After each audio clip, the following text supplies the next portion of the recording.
I'm going to share a police driving tip with you. And it's also one of the first things that they teach new police officers, new recruits at police college during police vehicle operations. I'm also going to share a few other things that police do. I'm not sharing anything top secret here. They're just things that are good to know, and they make sense. Now, I've made videos in the past explaining why police do certain things, and people find them fairly informative. They're interesting, if nothing else. And one of the things I'm going to reference in this video, it may seem minor to you, like nothing, but it's actually a requirement, and it's in most police officers' rules and procedures. If they don't do this, a cop can get written up. They get into trouble. And you actually may be doing this right now on your own anyways. All right, not going to waste any time. Let's get right into this. One of the first things that new recruits learn while driving a police car is create escape routes. All right, what am I talking about here anyways? I'm going to explain it, and you'll understand why it's a good thing for everybody to do, not just police officers while operating a police vehicle. Always have an escape route.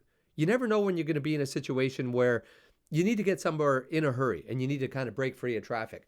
There's nothing worse than being stuck behind slow traffic, stuck in construction zone, or stuck in a lane that's not moving. A lot of weird things happen when you're driving a police vehicle. Things that you wouldn't know about unless you're actually in a police vehicle. People instinctively, they hit the brakes or slow down way too quick. People panic. They do dumb things. They overcompensate in all kinds of different ways, stopping at intersections where they normally would have just drove through, slamming their brakes at a yellow light, and then getting rear-ended. People slow down and they pull to the right. Even if you don't have your emergency equipment activated, they'll pull to the right. They grab their seat belts and they're jerking around the steering wheel. All kinds of unsafe things. You see it nonstop when driving in a police vehicle. In emergency services, you always have to be ready to jump into action. You very rarely have a nice relaxing drive in a police vehicle. You're always on the lookout, but cops also have to be ready to accept a radio call at any moment. You could be dispatched to an emergency, which requires you to get somewhere on the double. There's things that you could do to get out in a hurry if needed. There's things you can do while driving to prepare. Number one, stay out of the express lanes and highways. They have the express lanes for traffic going through and the collectors for getting on and off at different streets.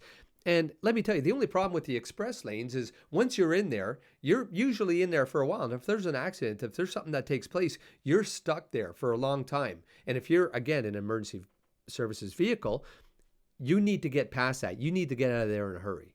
And here's another thing. If a police officer is on general patrol, I remember this was years ago when I went through police college, they were they were kind of hard on you about this. If there's a 3-lane road, never drive in the middle lane because, again, creating an escape route. If you're in the left lane, you can turn left somewhere. If you're in the right hand, there's all kinds of different options that you may have. But if you're in the middle lane on a 3-lane road, especially going both ways, there's really nothing you can do. There's no escape route.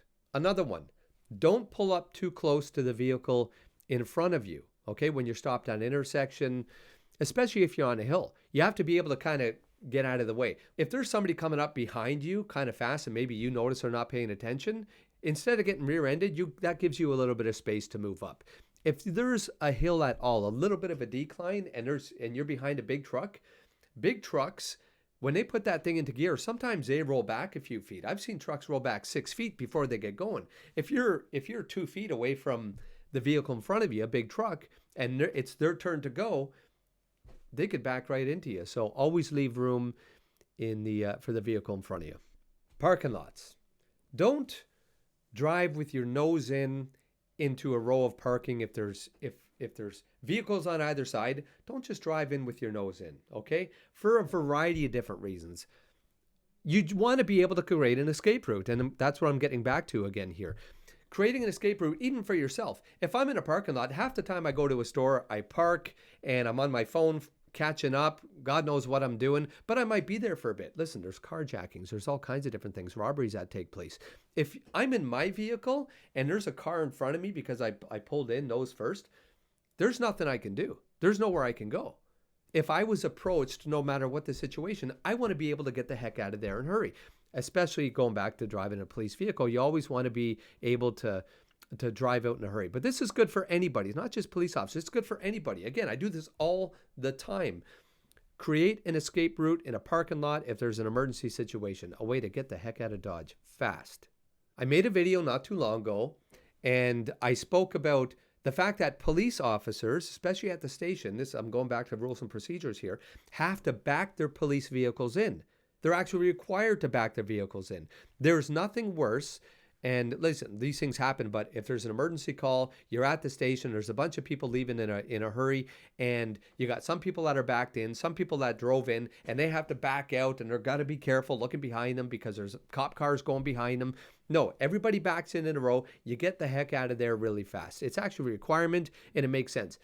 I'll link the video either in the description somewhere. I'm going to link the video, but check it out. It makes sense. But that's something that police have to do, and they can get written up if they don't do that.